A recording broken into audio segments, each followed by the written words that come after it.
स्वागत है मित्रों आप सभी का Vijay Singh study group channel में। मैं विजय सिंह और फ्रेंड्स लक्ष्मीकांत की पॉलिटी सीरीज अपनी चल रही है। हमने अभी तक 12 चैप्टर इसके कंप्लीट कर लिए हैं और आज हम चर्चा करने वाले हैं 13वें चैप्टर की, यानी संघीय व्यवस्था, यानी भारत का जो संविधान है जिसने संघीय व्यवस्था को अपनाया है, तो उसी की अब हम इस चैप्टर में चर्चा करने वाले हैं। तो मित्रों, अभी तक आपने चैनल को सब्सक्राइब नहीं किया है तो आप चैनल को सब्सक्राइब कर लें और पास ही के नोटिफिकेशन बेल के ऑल के बटन पर आप क्लिक कर लें ताकि मेरी सभी वीडियो के नोटिफिकेशन आपको आसानी से मिलेंगे। ठीक है मित्रों, तो अब हम चले हैं, अब हम स्टार्ट करते हैं आज का अपना चैप्टर, भारत की संघीय व्यवस्था यानी फेडरल सिस्टम आखिर क्या होता है, उसकी हम चर्चा इस पार्ट में करेंगे। तो फ्रेंड्स, ये कह रहा है राष्ट्रीय सरकार और क्षेत्रीय सरकार के संबंधों की प्रकृति के आधार पर सरकार को दो भागों में बांटा जा सकता है। यानी मित्रों, ये कहना चाह रहा है कि राष्ट्रीय सरकार और क्षेत्रीय सरकार, इन दो के आधार पर हम जो है सरकार के भागों को दो भागों में बांट सकते हैं, एक तो एकल में और एक संघीय में। कहता है परिभाषा के अनुसार एकल या एकात्मक सरकार वह है जिसमें समस्त शक्तियाँ और कार्य केंद्र की सरकार और क्षेत्रीय सरकार में निहित होती है, जबकि जबकि दूसरी ओर संघीय सरकार वह है जिसमें शक्तियां संविधान द्वारा केंद्र सरकार और क्षेत्रीय सरकार में विभाजित होती है। यानी मित्रों, आप आसान भाषा में ये समझो कि ये यहाँ कहना चाह रहा है कि एकल सरकार कौन सी होती है और जो है संघीय सरकार कौन सी होती है। तो उन दोनों में यहाँ अंतर बता रहा है कि जो एकल सरकार होगी उसमें जो है जितनी भी शक्तियाँ होगी वो जो है उस एकल सरकार में ही निहित होगी। जैसे कि यानी कि अगर मान लीजिए केंद्र की सरकार है तो उसमें एकल शक्तियाँ निहित होती हैं, और कह रहा है कि क्षेत्रीय सरकार है यानी जो राज्य की सरकारें हैं या फिर जो राज्य से नीचे जो ग्राम पंचायतें या जो अपनी नीचे स्तर की सरकारें हैं, तो उनमें भी शक्तियाँ जो निहित होती है उसी की यहाँ बात कही जा रही है। और आगे कहता है कि संघीय सरकार, यानी जो संघीय सरकार होती है वो कौन सी सरकार होती है। तो कह रहा है संघीय सरकार वह होती है जिसमें शक्तियों का बंटवारा होता है। यानी मित्रों, केंद्रीय सरकार और क्षेत्रीय सरकार, उन दोनों के बीच अगर संविधान ने शक्तियों का बंटवारा किया है तो उसको हम कहेंगे संघीय सरकार। और फ्रेंड्स, आगे कहता है कि दोनों अपने अधिकार क्षेत्रों का प्रयोग स्वतंत्रता पूर्वक करते हैं। ब्रिटेन, फ्रांस, जापान, चीन, इटली, बेल्जियम, नॉर्वे और स्वीडन में सरकार का एकात्मक स्वरूप है। यानी मित्रों, ये कह रहा है कि चाहे ये कह रहा है कि जो केंद्र की सरकार है या क्षेत्र की जो सरकार है, वो दोनों सरकारें अपनी जो शक्तियां हैं उनका जो है अपने अधिकार क्षेत्रों का प्रयोग करेगी स्वतंत्रता पूर्वक, यानी बिल्कुल आज स्वतंत्रता के साथ वो अपने अधिकारों का प्रयोग करेंगे।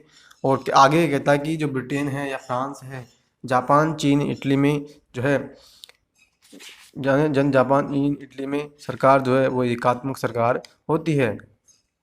और मित्रों, आगे कह रहा है कि अमेरिका, स्विट्जरलैंड, ऑस्ट्रेलिया, कनाडा, रूस, ब्राज़ील, अर्जेंटीना आदि में संघीय सरकार का मॉडल है। यानी पहले तो हमने बात की कि जो यानी पहले ये कहता है कि जो बेल्जियम है, चीन है, इटली है, इनके अंदर तो सरकार जो है एकात्मक सरकार होती है, और जो ऑस्ट्रेलिया, कनाडा, रूस, ब्राज़ील हैं इनके अंदर सरकार जो है संघीय सरकार होती है। तो फ्रेंड्स, आगे कहता है संघीय मॉडल में राष्ट्रीय सरकार को संघ सरकार या केंद्र सरकार या संघीय सरकार के रूप में जाना जाता है और क्षेत्रीय सरकार को राज्य सरकार या प्रांतीय सरकार। यानी मित्रों, सरल शब्दों में आपको मैं बताऊं तो आप इतना समझ लो कि सरकार जो है वो दो प्रकार की बता रहा है, एक तो संघीय सरकार और एक एकात्मक। यानी एकात्मक सरकार में ये ऐसे कह रहा है कि जो एकात्मक सरकार होगी उसमें जितनी भी शक्तियाँ होगी वो उस एकात्मक सरकार में ही निहित होती है।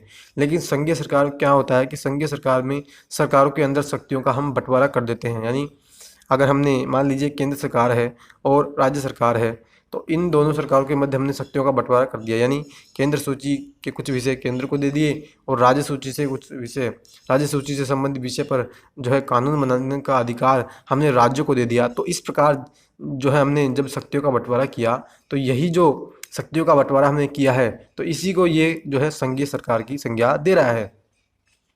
और फ्रेंड्स, आगे ये कह रहा है संघ शासन शब्द को लैटिन भाषा के शब्द फोइडस से लिया है, जिसका अभिप्राय है संधि या समझौता। यानी मित्रों, संघीय शासन या जो संघीय शब्द हमने लिया वो हमने जो है एक लैटिन भाषा का शब्द होता है फोइडस, उससे हमने लिया है। और संघ का मतलब ही जो है एक समझौता होता है। इस तरह कहता है कि संघ शासन एक नया राज्य है जिसे विभिन्न इकाइयों के बीच संधि या समझौते के तहत निर्मित किया है। यानी मित्रों, ये कह रहा है कि संघ शासन जो है वो एक प्रकार का नया राज्य, यानी संघीय शासन एक प्रकार की राज करने की एक नई व्यवस्था है, जिसमें जो है विभिन्न इकाइयों में हम विभिन्न इकाइयों के बीच हम जो है संधि या समझौते के तहत जो है इनका निर्माण करते हैं। और आगे फ्रेंड्स बात करें तो कह रहा है, भारत के संविधान में संघीय सरकार व्यवस्था को अपनाया। संविधान निर्माताओं ने संघीय व्यवस्था को दो कारणों से अपनाया: देश का बड़ा आकार और एक सामाजिक सांस्कृतिक विविधता।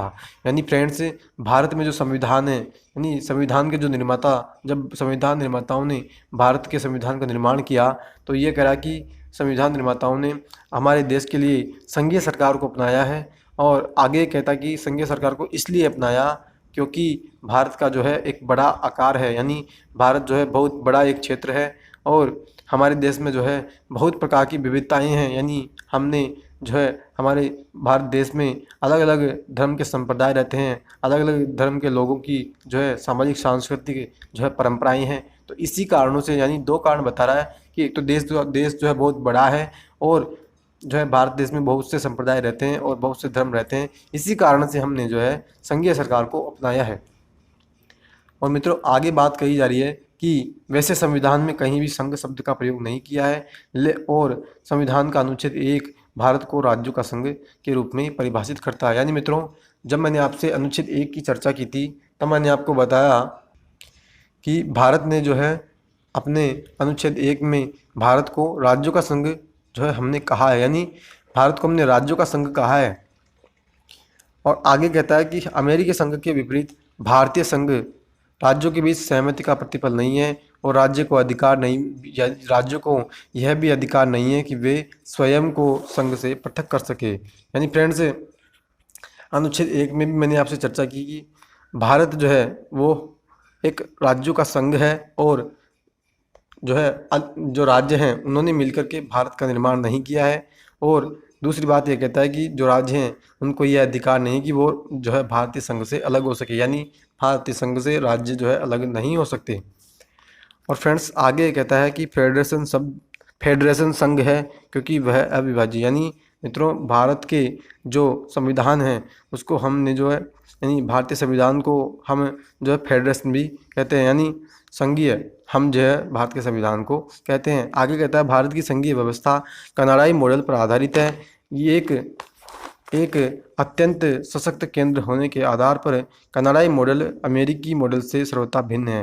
यानी फ्रेंड्स, ये कह रहा है कि जो भारत में हमने जो संघीय व्यवस्था को अपनाया वो हमने कनाडा के मॉडल के आधार पर अपनाया है। और आगे कहता है कि भारत में जो है केंद्र जो है एक सशक्त है, लेकिन ये जो भारत में केंद्र सशक्त है वो अमेरिकी मॉडल जो है उससे जो है अमेरिकी मॉडल से जो है विभिन्न प्रकार से अलग है।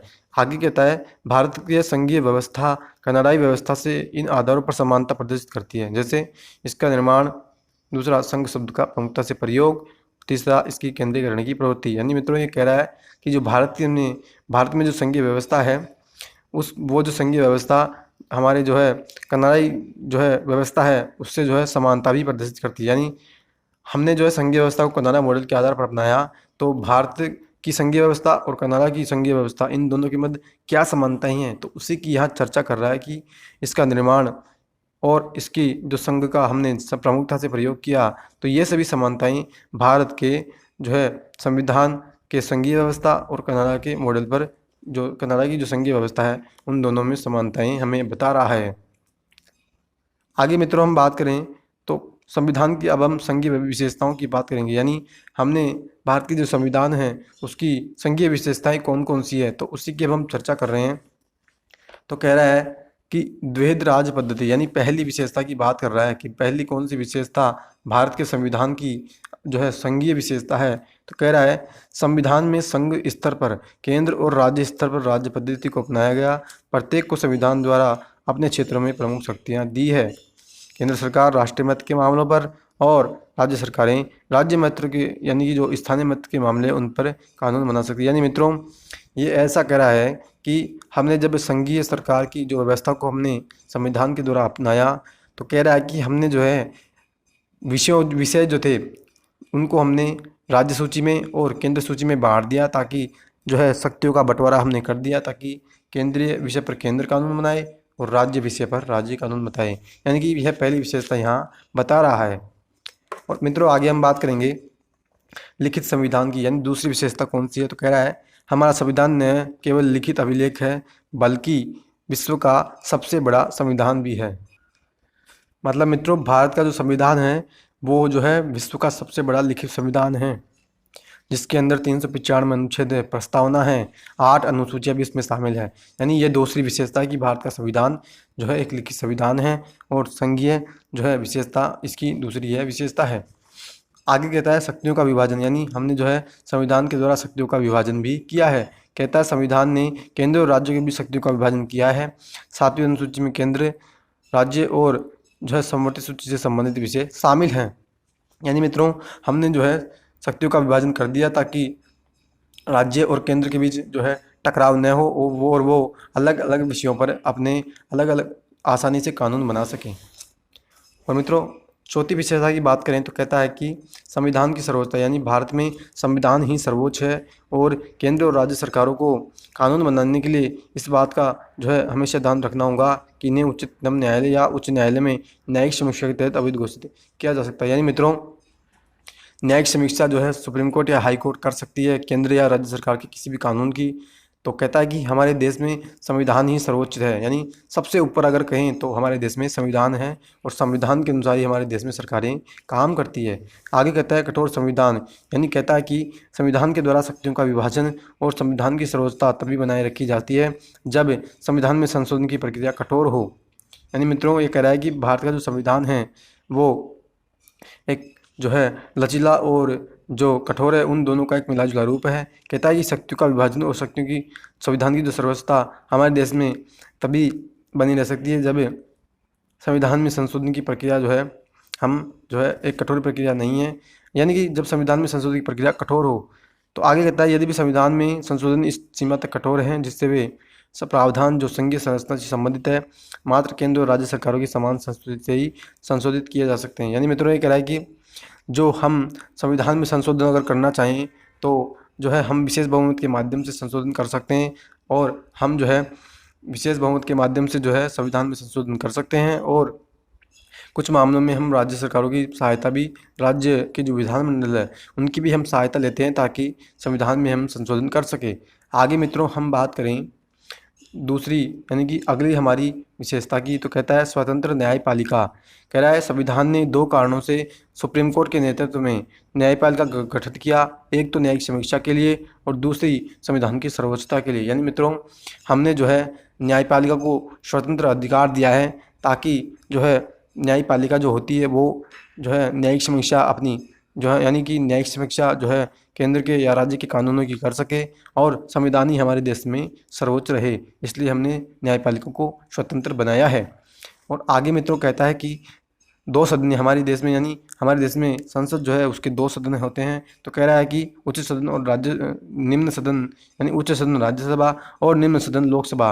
कहता है कि राज्यसभा भारत के लोगों का प्रतिनिधित्व करती है, भारत के राज्यों का प्रतिनिधित्व करती है, जबकि लोकसभा भारत के लोगों का प्रतिनिधित्व करती है। यानी मित्रों राज्यसभा जो होती है वो जो भारत के राज्य हैं उनका जो है प्रतिनिधित्व करती है, जबकि लोकसभा जो होती है वो राज्यों के लोगों का प्रतिनिधित्व, भारत के लोगों का प्रतिनिधित्व करेगी।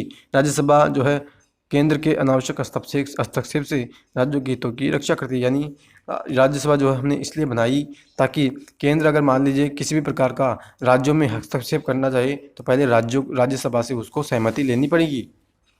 तो मित्रों ये थी अपनी संविधान की संघीय विशेषताएं। और अब हम बात करेंगे संविधान की एकात्मक विशेषताएं कौन कौन सी, यानी ऐसी कौन कौन सी विशेषताएं हैं जो हमें ये बताती है कि उन उक्त परिस्थितियों में हमारे देश का जो संविधान है वो जो है सशक्त हो जाता है और हमने यानी वो कौन सी परिस्थितियां हैं जिसमें हमें ये लगे कि हमारा जो संविधान है वो उस संविधान ने जो है सभी शक्तियाँ केंद्र को दे दी। यानी जो केंद्र की जो सरकार है उसको वो शक्तियाँ हमने दे दी है। तो ऐसी कौन सी परिस्थितियाँ हैं, तो उसी की हम बात कर रहे हैं। तो कह रहा है सशक्त केंद्र, यानी शक्तियों का विभाजन केंद्र के पक्ष में है जो कि संघीय दृष्टिकोण से विरुद्ध है। पहले केंद्र सूची में राज्य के मुकाबले ज़्यादा विषय हैं। दूसरा, केंद्र सूची में ज़्यादा महत्वपूर्ण विषय शामिल हैं। तीसरी, समवर्ती सूची में केंद्र को ऊपर रखा है। यानी फ्रेंड्स ये कह रहा है कि जो है कुछ मामले ऐसे होते हैं जिसमें हम देखें तो हमें ये लगेगा कि जो है हमारे देश में जो संविधान निर्माता थे उन्होंने ज़्यादातर जो शक्तियाँ हैं, और हमारे देश में जो संविधान निर्माता थे उन्होंने जो है अधिकतर अधिकतर शक्तियों को जो केंद्र की सरकार है उसको दे दिया। यानी हमारे देश का जो संविधान है वो हमें एकात्मक नज़र आता है। तो कैसे कहता है कि जो केंद्र सूची है उसके अंतर्गत भी ज़्यादा विषय शामिल किए गए, राज्य सूची में कम विषय हमने डाले, फिर समवर्त सूची जो है उसमें भी हमने केंद्र को ऊपर रखा। तो यानी कि कह रहा है कि जो परिस्थितियाँ यहाँ बताई जा रही है, तो इससे हमें यह लगता है कि हमारे देश का जो संविधान है उसके अंतर्गत जो है ज़्यादा शक्तियाँ हमने केंद्र को दी है। आगे फ्रेंड्स ये कह रहा है राज्य अनस्वर नहीं, यानी अन्य संघों के विपरीत भारत में राज्यों को क्षेत्रीय एकता का अधिकार नहीं है। संसद एक तरफा कार्रवाई द्वारा उनके क्षेत्र सीमाओं या राज्य के नाम को परिवर्तन कर सकती है। यानी फ्रेंड्स आप आसानी से जो है सरल शब्दों में ये समझे कि जो है ये कहना चाह रहा है कि जो संघ है उसके विपरीत भारत में जो है राज्यों की क्षेत्रीय एकता का अधिकार नहीं है। यानी फ्रेंड्स संसद जो होगी ना वो राज्य के सीमा हो या उसके नाम हो या उसकी जो क्षेत्र है उसमें जो है संसद परिवर्तन कर सकती है। यानी ये जो बात यहाँ बताई जा रही है ये हमें ये बता रहा है कि संसद को हमने ज़्यादा शक्तियाँ दे दी, और इस जो है बात से हमें ये नज़र आ रहा है, यहाँ पे हमें ये नज़र आ रहा है कि जो है हमारे देश में जो सभी शक्तियाँ हमने जो है केंद्र के यानी संसद में दी है, इस कारण से जो है राज्य को हमने कोई शक्तियाँ नहीं दी है, और हमें यहाँ पे एकात्मक संविधान की विशेषताएं नज़र आ रही है कि जहाँ हमने जो है अधिकतर शक्तियाँ जो है हमने केंद्र को दी है। आगे मित्रों ये कह रहा है एकल संविधान, यानी एक संघ में राज्यों को केंद्र से हटकर अपना संविधान बनाने का अधिकार नहीं है भारत में। यानी सॉरी, ये कह रहा है कि एक संघ में राज्यों को केंद्र से हटकर अपना संविधान बनाने का अधिकार होता है भारत में, इससे इतर राज्यों को ऐसी कोई शक्ति नहीं दी है। यानी मित्रों भारत के अंदर कोई भी राज्य अगर ये कहे कि मैं अपने राज्य का अलग से संविधान बनाऊंगा, तो जो हमारा संविधान है, भारत देश का जो संविधान है, उसने उस राज्य को ये अधिकार नहीं दिया। यानी वो राज्य अलग से अपने राज्य के लिए अपने राज्य के लिए अलग से किसी भी प्रकार के संविधान का निर्माण नहीं कर सकता। मित्रों आगे कहें तो कह रहा है संविधान का लचीलापन, यानी अन्य संघीय प्रणालियों की तुलना में भारत में संविधान में संशोधन की प्रक्रिया कम कठोर है। संविधान के एक बड़े हिस्से को संसद साधारण विशेष बहुमत से संशोधित कर सकती। यानी फ्रेंड्स ये कह रहा है कि संविधान में हमने लचीलापन दिया है, यानी कि हम जो है भारत के संविधान में आसानी से जो है अगर संसद कोई संशोधन करना चाहे तो वो कर सकती है। यहाँ बात इसकी कही जा रही है। और मित्रों आगे हम बात करें तो जो है पांचवी जो है एकात्मक सरकार की विशेषताओं के बारे में यह बता रहा है कि राज्य प्रतिनिधित्व में समानता का अभाव, यानी राज्यों की जनसंख्या के आधार पर, यानी राज्यों की जनसंख्या के आधार पर राज्यसभा में सीटों को आवंटन किया जाता है, अतः सदस्यता में 1 से 31 तक भिन्नता है। यानी मित्रों ये कह रहा है कि जब हम राज्यसभा में सीटों को आवंटित करते हैं तो हम जो है राज्यों की जनसंख्या के आधार पर सीटों को आवंटित करते हैं। यानी कुछ राज्यों को हमने जो है बहुत ही कम एक ही सीट दी है, और कुछ राज्य ऐसे हैं जहां हमने जो है अधिकतर यानी बहुत सी सीटें हमने प्रदान की है। कह रहा है अमेरिका में राज्यों के प्रतिनिधित्व के सिद्धांत को उच्च सदन में पूर्णतः महत्व दी जाती है। यानी कि अमेरिकी सीनेट में 100 सदस्य होते हैं और प्रत्येक राज्य को 2 सीटें दी जाती है। यानी मित्रों आसान भाषा में ये कहना चाह रहा है कि भारत के अंदर क्या होता है कि कुछ राज्य ऐसे हैं जिनको कि हमने जो है एक ही सीट दी है राज्यसभा में, और कुछ राज्य ऐसे हैं जिनको हमने 31 सीट दी है राज्यसभा में। लेकिन अमेरिका में क्या होता है कि अमेरिका में ऐसा नहीं होता। अमेरिका में क्या होता है कि अमेरिका में 100 जो है राज्य हैं। ये कह रहा है कि सॉरी, अमेरिका के अंदर सीनेट के अंदर 100 सीटें होती है, यानी अमेरिका का जो उच्च सदन है उसके अंदर 100 सीटें हैं, और प्रत्येक राज्य को जो है वहाँ पे 2 सीटें दे दी जाती है। यानी वहाँ ऐसा नहीं होता कि एक राज्य जो यानी कि कोई एक राज्य है उसके पास तो 1 सीट है और किसी के पास जो 31 सीट है, यानी ऐसा नहीं होता। वहाँ तो फिक्स होगा, एक राज्य होगा उसके पास, यानी प्रत्येक राज्य के पास जो है उच्च सदन में केवल और केवल 2 ही सीटें होगी। आगे मित्रों कहता है आपातकालीन उपबंध यानी संविधान 3 तरह के आपातकाल की व्यवस्था करता है। राज्य आपातकाल और वित्तीय आपातकाल। यानी हमारे जो संविधान है उसने जो है 3 प्रकार के आपातकाल दिए हैं।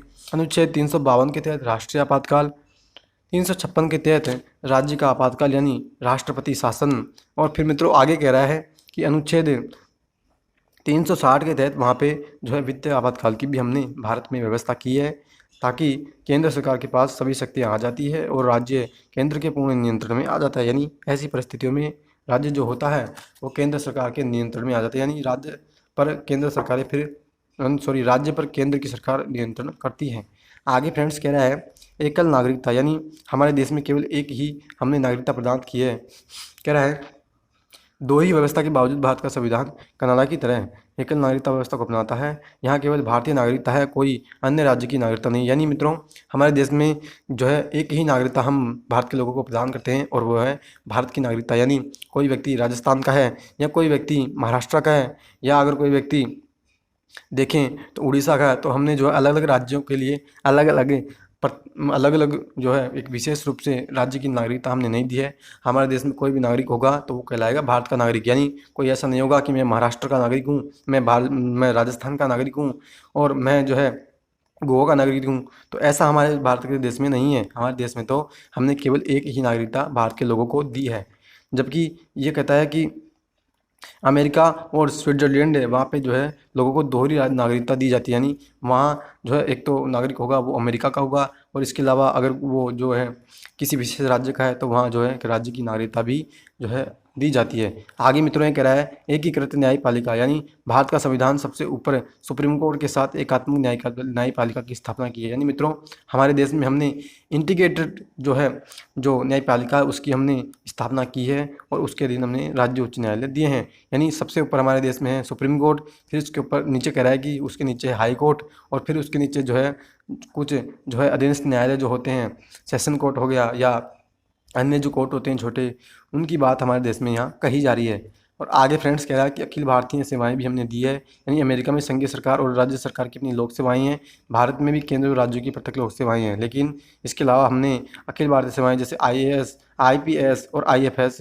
केंद्र और राज्य दोनों के लिए दिए हैं। यानी मित्रों हमारे देश में हमने जो है ऑल इंडिया सर्विस की भी स्थापना की है, ताकि जो है देश के अंदर एकता बनाए रखी जा सके। तो कह रहा है कि हमारे देश में अगर देखा जाए तो देखिए कुछ केंद्र की सेवाएं भी होती हैं, यानी जिनको जो है केंद्र सरकार के अधीन रखा जाता है।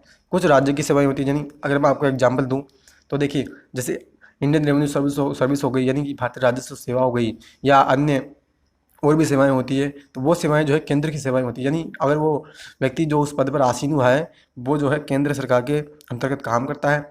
और राज्य की में सेवाएं ये कह रहा है कि राज्य के अंदर मान लीजिए जो स्टेट PCS का जो एग्ज़ाम होता है वो राज्य की सेवाएं होती है। इसके अलावा राज्य सरकारें अन्य एग्जाम्स भरती है, जो यानी कि जो प्रोफेसर वगैरह जो होते हैं वो राज्य की सेवाएं होती है। लेकिन ये कह रहा है कि इनके अलावा जो है भारत में एक तीसरी सेवा भी होती है और वो होती है अखिल भारतीय। यानी जिन ऐसी सेवाएं, यानी कि ये 3 ऐसी सेवाएं हैं जिनका जो है अगर भर्ती होगी तो वो करेगी कौन? केंद्र सरकार। लेकिन वो जो अधिकारी होते हैं वो काम करते हैं किसी राज्य सरकार के अंदर, यानी उनको जो कार्डर फिर अलॉट कर दिए जाते हैं। यानी कि अगर मान लीजिए कोई व्यक्ति IAS बना है तो IAS बनने के लिए एग्ज़ाम की प्रक्रिया से लेकर के ट्रेनिंग की प्रक्रिया जो होगी वो सभी प्रक्रिया जो है होगी, उसका जो है खर्च सब जो होगा वो केंद्र की सरकार उठाएगी और फिर बाद में जाकर के उस व्यक्ति को जो है उस पद पर जो आसीन हुआ है उसको जो है राज्य सरकार को सौंप दिया जाता है और वह जो अधिकारी होता है वो राज्य सरकार के अंतर्गत काम आता है। यानी उसको जो फिर वेतन वगैरह दिए जाएंगे तो वो जो दिया जाएगा वो राज्य सरकार देगी।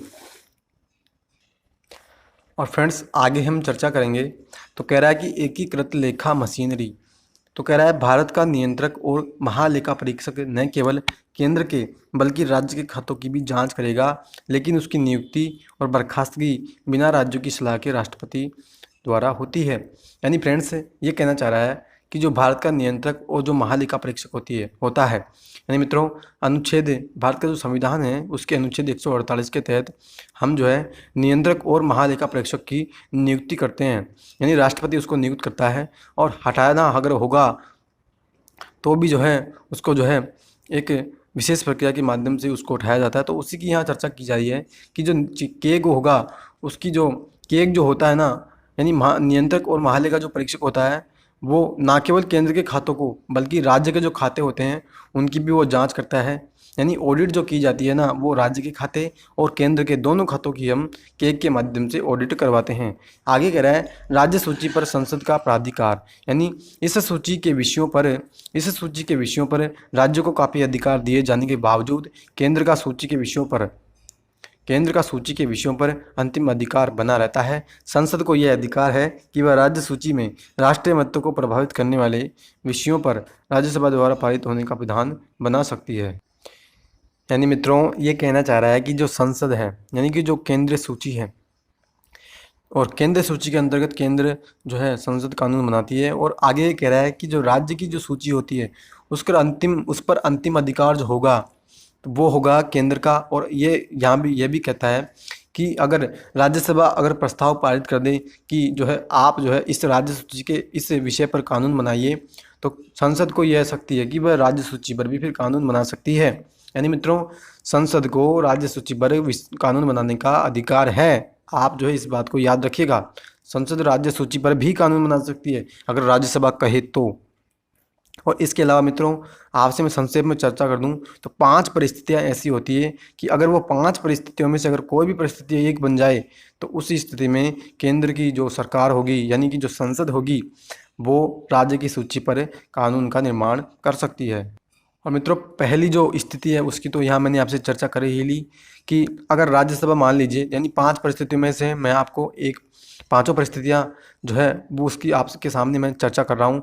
तो पहली परिस्थिति है कि अगर राज्यसभा मान लो ये कह दे कि संसद को कि जो है संसद आप आइए और निम्न जो राज्य सूची का जो विषय है उस पर आप कानून बनाइए, तो उस स्थिति में संसद राज्य के विषय पर कानून बनाएगी। पहली जो है परिस्थिति वो है। दूसरी परिस्थिति क्या है कि अगर मान लो किसी राज्य में राष्ट्रपति शासन लग जाए तो उस स्थिति में भी संसद कानून वहाँ पे बना सकती है राज्य सूची के विषयों पर। तीसरी, अगर देश में राष्ट्रीय आपातकाल लग जाए तो उस स्थिति में संसद राज्य के जो विषय हैं, उस राज्य सूची के जो विषय है उसके ऊपर कानून बना सकती है। जो चौथी जो परिस्थिति है, अगर मान लीजिए 2 या 2 से अधिक राज्य के विधानमंडल आए, यानी 2 राज्य है मान लीजिए, अगर उड़ीसा, झारखंड और छत्तीसगढ़, यानी 3 ये राज्य हैं मान लो, और यानी 3 से अधिक भी हो सकते हैं, यानी 2 से अधिक भी हो सकते हैं। तो 3 राज्य आए और इन्होंने कहा कि जो है संसद को कि संसद आप आइए और हमारे जो इस राज्य यानी हमारे इस जो राज्य के जो विषय है इस राज्य के विषय पर आप आइए और कानून बनाइए, तो उस स्थिति में भी संसद राज्य के विषय पर कानून बना सकती है। और मित्रों, 5वीं जो परिस्थिति होगी तो वो होगी अगर मान लीजिए कोई अंतर्राष्ट्रीय समझौता संसद ने किया है तो उस अंतर्राष्ट्रीय समझौते को लागू करने के लिए भी संसद जो है राज्य सूची के विषय पर कानून बना सकती है। यानी मित्रों, मैंने आपको 5 परिस्थितियां बता दी है कि उस परिस्थितियों में जो है संसद राज्य के विषय पर कानून बना सकती है। यानी मित्रों, अगर आपसे कोई ये कहे कि संसद जो है राज्य की सूची पर कानून नहीं बना सकती तो मित्रों वो गलत कह रहा है। आप याद रखिएगा, संसद राज्य की सूची के विषय पर भी कानून बना सकती है, लेकिन 5 परिस्थितियों यानी 5 शर्तें वहाँ बताई गई हैं जिसकी कि मैंने आपसे अभी अभी चर्चा की। और फ्रेंड्स, आगे जो विशेषता हम बता रहे हैं तो वो कह रहा है कि राज्यपाल की नियुक्ति, यानी राज्यपाल को कौन नियुक्त करता है? राज्यपाल को नियुक्त करता है राष्ट्रपति। और आगे कहता है कि वह जो राज्यपाल होता है वो केंद्र का एक एजेंट होता है और राज्यपाल के माध्यम से केंद्र जो है राज्य पर नियंत्रण करता है। आगे में तो कही जा रही है कि एकीकृत निर्वाचन मशीनरी, यानी चुनाव आयोग न केवल केंद्र के चुनाव कराता है जबकि राज्य के चुनाव भी चुनाव आयोग के द्वारा ही संपन्न किए जाते हैं।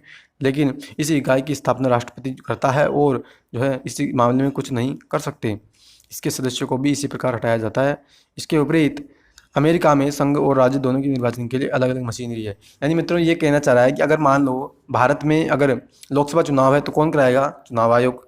राज्य की अगर विधानसभा चुनाव है तो उनका भी जो है चुनाव आयोग ही चुनाव करता है।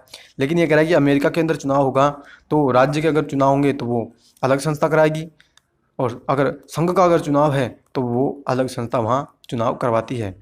फिर फ्रेंड्स, आगे कह रहा है कि राज्यों के विधेयकों पर वीटो, यानी राज्य अगर मान लीजिए कोई विधेयक लाते हैं तो उनके ऊपर केंद्र या संसद या केंद्र जो सरकार है उस पर किस किस प्रकार से जो है उसके विधेयकों को समाप्त या उसके विधेयकों को जो देरी कर सकती है। तो कह रहा है राज्यपाल को राज्य विधानमंडल द्वारा पारित कुछ विधेयकों को राष्ट्रपति की संस्तुति के लिए सुरक्षित रखने का अधिकार है।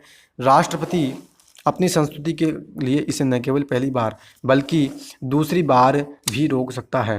यानी मित्रों जो है राष्ट्रपति को ये अधिकार है कि वो अगर मान लीजिए कि किसी राज्य ने कोई विधेयक लाया और वो विधेयक जो है फिर राष्ट्रपति के समक्ष भी राज्य का विधेयक राज्यपाल के माध्यम से आता है, तो राष्ट्रपति को यह शक्ति है कि वह उस विधेयक को जो है रोक भी सकता है।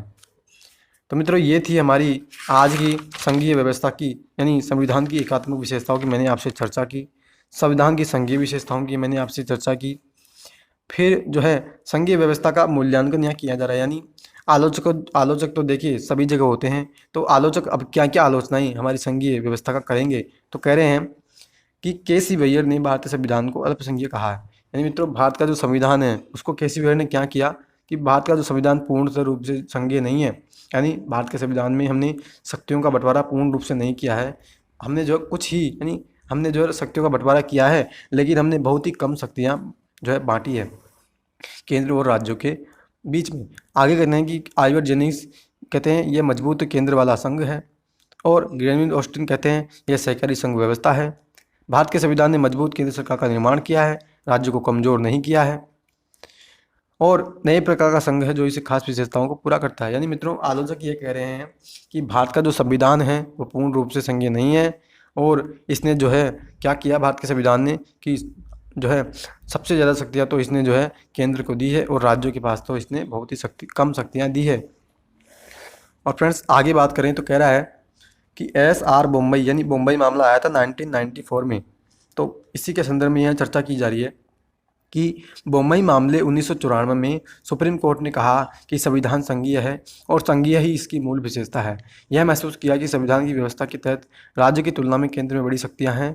इसका मतलब यह नहीं है कि राज्य केंद्र पर निर्भर हैं, राज्यों का अपना अस्तित्व है और वे केंद्र के उपग्रह या एजेंट नहीं है, अपने क्षेत्र में सर्वोच्च है। यानी मित्रों सरल शब्दों में ये कहना चाह रहा है कि एस.आर. बम्बई मामला आया और उसमें सुप्रीम कोर्ट ने क्या कहा, उसमें सुप्रीम कोर्ट ने ये कह दिया कि इसका मतलब यानी कि जो भारत में संघीय व्यवस्था है इसका मतलब ये नहीं है कि जो है शक्तियों का बंटवारा हमने नहीं किया है और हमने जो है अधिकतर शक्तियाँ केंद्र को दी है, तो इसका मतलब ये नहीं कि केंद्र जो है वो जो राज्य हैं वो केंद्र पर निर्भर है। इसका मतलब ये नहीं है कि राज्य जो है केंद्र पर निर्भर है, और कह रहा है कि राज्य जो है अपने आप से स्वतंत्र है, यानी राज्य केंद्र के अधीन नहीं है और ना ही वे केंद्र के एजेंट हैं, यानी राज्यों का भी अपना जो है पृथक रूप से अस्तित्व है।